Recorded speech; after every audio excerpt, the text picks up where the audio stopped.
magacaygu waxa weeye Sidi Maxamed Cismaan dhamaan akhyaarta meesha soo timi iyo dawladda iyo dhalinyarta meesha fadhido kullu waa salaamay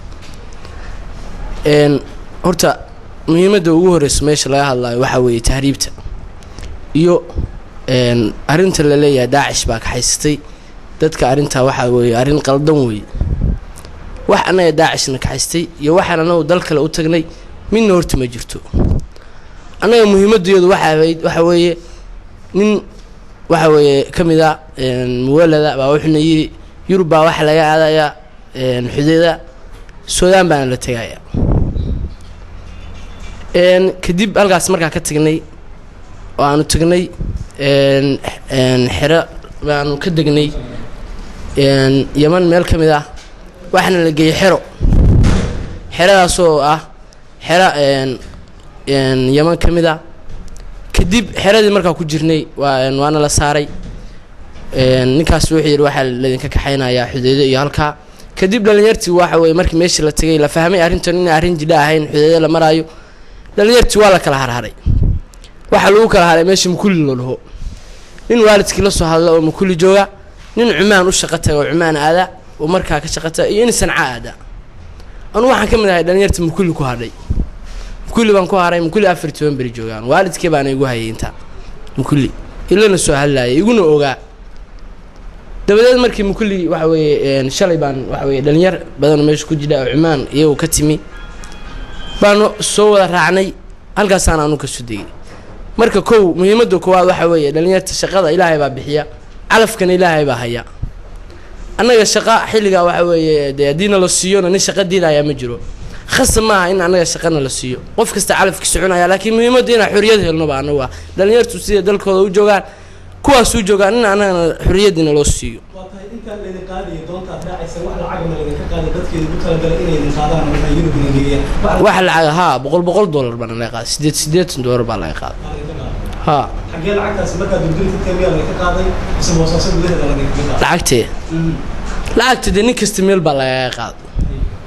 qofku shakhsi lismo oga meesha dad la isugu ma geeyni arintii marka doofku khiyaaligeed marka Yaman arintu may dad baa tagay meesha nasi dad baa xudeeda ka tagay anigu waa ku yiri xudeeda waxa lagu kala baxay mukulli baa ku yiri mukulli baa nin kasta oo shakhsiyadiisa lagu kala baxay dadkii xudeeda tagay inay tageen inay dhinteen cid warkaasi ma jiro laakiin muhiimadii marka halka tagay baa la kala baxay dad badan baa ka tagay boosaaso anu baasha fardiis dooba ku raacnay kullu ha dhalinyaro boosaaso ya haweenima baxan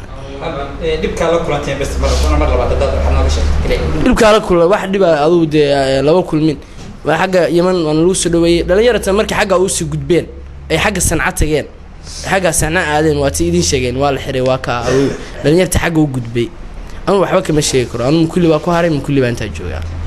laakiin muhiimaddu waxa weeye in aan anaga waxa weeye cidna ka haysan xuriyadeeda ku tagnay xuriyadeedana ku soo noqonay dalkaygan u joogana sidoo dhalinyarta waxa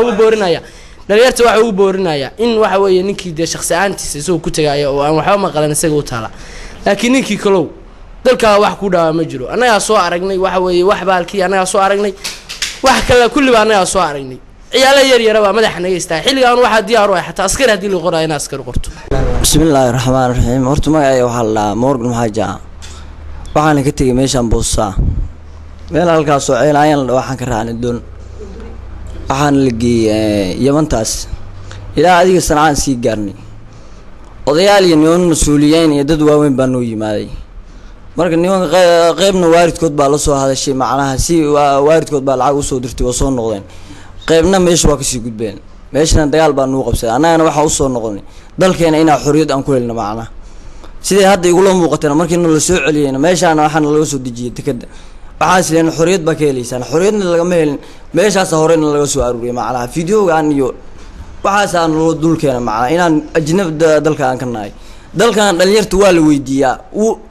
horta ninka baalkii madaxda baalkii dalka haysta waa inuu fikiraa oo macnaha ku fikiraa dhalinyarta maxay dalka u tagaysaa mid koowaad taas weey dhalinyarteen waxa meesha aan wada fadhino kulligan maxaa meesha u wada tagnay waa xuriyad la'aan dalka laga heli waayo weey dad waxaa jira macnaha anaga naga mid oo laga soo qabsaday baalkii meelahan ciyaaraha lagu daawado dhowr jeer baan lagu sameeyay meeshan lagu soo qabtay waxaan dalka uga tagnaa ana tan koowaad aan ka cabanno midda koowaad waa shaqo la-aanta macnaha dalka laga heli waayey midda labaadna tan aan ka hadlno waa xorriyad la-aanta ninka raggaa waxaa fiican dalkiisa hadduu joogo ciiddiisa joogo inuu xorriyad waa inuu ku haystaa hadduusan xorriyad uusan ku helen ninka waa iskaga tegayaa damiir buu leeyahay ninka raggaa in leeyahy wax kalena dalka uma tegin waxaan uga tegna macnaha inaan mowqifkeena aan gaarno waalidkeen baa nala soo hadlay waalidkeen markay nala soo hadleenna qaybna raggu waa soo noqdeen waa ragga u wada jeedaan macnaha qaybna ragguna waa gudbeen markaan soo noqon waxaas leen xorriyad baa helaysaan meeshaasaanu lagu shugay wax xorriyad iyo waxaas leen dalkaaba leedihiinba nimankii kaloo na haystay oo nimankaasaa naloo qaatay xabsiga nagu haystay se ayaga wan dhaqaaleyn jireen saas oo dagaal caadi lama kulina annaga horta nima yaman iyagaa duqeynaya iyagaa niyo rafaadsanaa annaga meel horta dhalinyartu waa laba qaybood qaybna cumaan bay u socotay qaybna bahalkii iyo dhankaa magafe u socotay horta ma fahanti annagu qaybtu waxaa ahayn bahalkii annagu waxaa ahayn qaybta bahalkii ee magafe waa ahayn marka qaybta magafe aniyo raggaan iyo rag badan iyo xabsi waan galnay horta xabsi yaman ku yaal baan galnay sanca weliba caasimada sanca baan galnay ma fahan adiga dhalinyartu 7 beri meelahaasa ku xulneen waana ku rafaadsaneen waana taqaanaa dal aan u dhal macnaha si lagu rafaadinayo waxaan rafaadsanoo adiga markaa xabsiga kasoo baxnaan waalidiinteen baa la hadalnay waa soo noqonnaa waa niman waaweyn oo mas-uul oo meesha safaaradda wax ka ah madaxa baana soo celiyey safaaraddana la geeyey waraaqi iyo waxbaa naloo soo jaray waxaan yidhi mukalla aada mukalla naga kaxeynayaa mukalla markaas aa ula degnino odayaal baa isla markiiba noo yimaaday doon baana la soo saaray teeda kalena dadku waxay u maleeyaan annaga macnaha inaan la soo qabtay annaga shakhsi ahaanteen annaga kusoo noqonnay xorriyaddeena aan ku baxnay xorriyaddeena aan kusoo noqonnay boosaas markaad ka baxayseen wax yar noo iftiimi sidee ugu suurta gashay boosaas inaad ka baxdaan gaar ahaan gurguri meesha la sheegay taas waa howlaha qarsoon weeye weligeed baana booso laga bixi jiray rag dadkuna annaga uguma horeyn annaga ma waxa qarsoon annaga dee dadka ma naqaan annaga ninba annaga dee to waa runtii booso weligeed baa laga bixi jiray weligeed baa laga bixi jiray annaga uguma horeyno yaa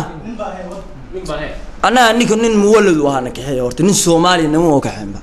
ninka ceelaay naga kaxeeyey nin muwalad u ahaa macnaha oo caraba muwaladna waa tagaa carab iyo soomaali waa iska dhalay ma fahanti waa nin dal kale yaqaana isagaana na kaxeeyey ibraahim wax lagu darana ma naqaan inteena halkaa wada fadhida nin yaqaan naguma jiro ibraahim baa u naqaana isagaana nala soo xiriirsiiyey nin soomaaliyo baree dhahan oo suudaan joogaa nala soo xiriirsiiyey teleefonkaasaa ugula soo xiriirnay nabaday halkaasaa nalaga qaaday habeenkii oo naloo yimaaday 3 saac ceelaayaa waa nalaga qaaday hadda dhalinyarada badan baa qorsheynaysa waddada aan marteen oo kala maraan kula tanin dhalinyarada wallaahi nin walba oo dhalinyarta niyo isaga caafimaadkiisa ogniyo laakiin aniga waxaan kula talin lahaa meeshaa dhibta aan ka soo aragnay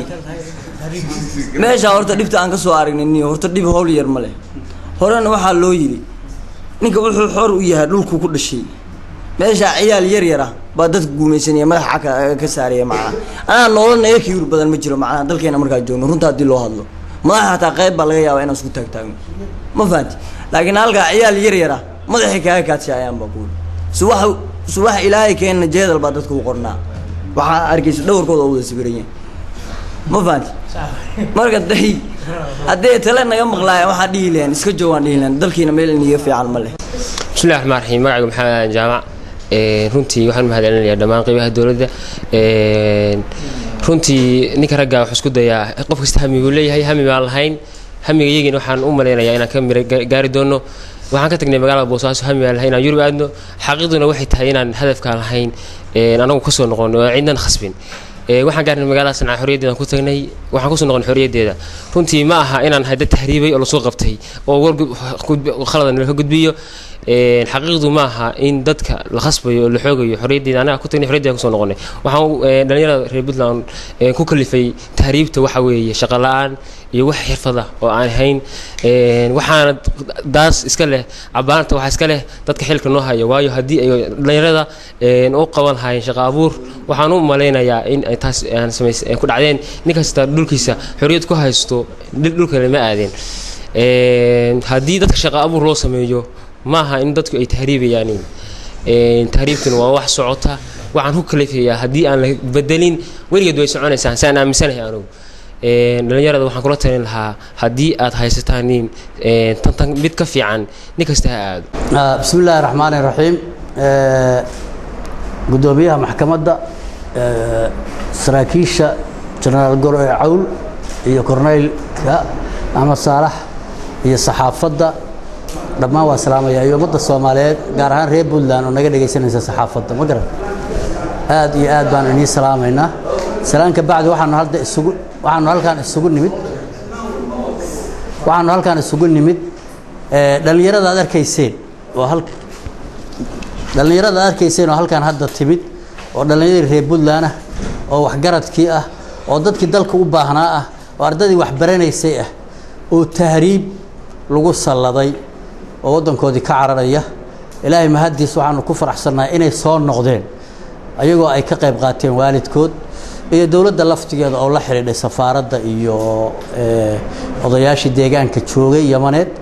nasiib wanaag marka 13 kaas noo soo noqday in kalena hadda waa rajaynaynaa. waxaan u digaynaa oo u sheegaynaa dhalinyarada hadda ku hawlan in aan waxba ka jirin meesha. waxaan kaloo sheegaynaa propagandadii baxday oo Daacish afkooday ku cadeeyeen Daacishna ka haysan cid kalena ka haysan cadawna ka haysan ayagu choice ay leeyihiin go'aan ay leeyihiin ay mugafe ay ku aadeen. sidaa daraadeed marka warkaas inaan waxba ka jirin cidii awal maqashay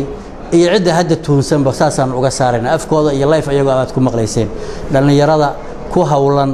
hawshaas iyo inay wadankooda ka tahriibaan wax ka jira ma jiraan. Yurubna wax ma yaalaan, Yamanna wax ma yaalaan, dhimasho iyo waxaad yaala